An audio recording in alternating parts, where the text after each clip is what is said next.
That's it.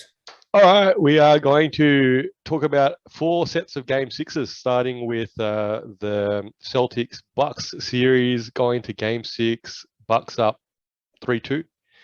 And tonight's topic we're going to talk about is who's going to win game six and why. And my answer is clearly the Bucks. The Bucks are clearly ahead. The Bucks are clearly, like I said in the other video, championship tested.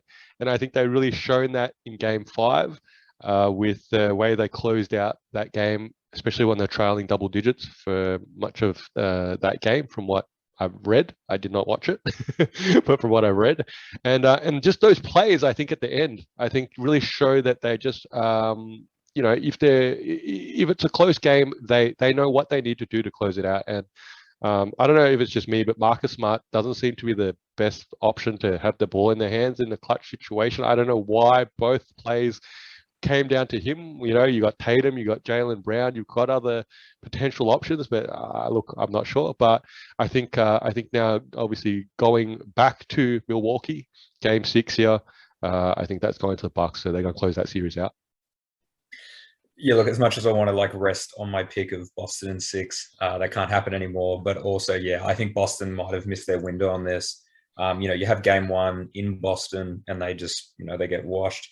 And then you have obviously game three in Milwaukee and they're unable to get that last second shot.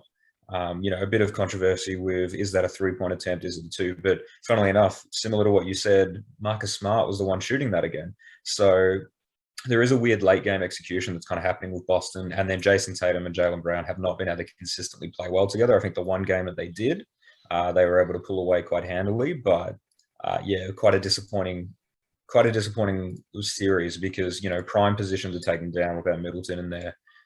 Definitely had their opportunities, had the home court advantage, and it hasn't happened.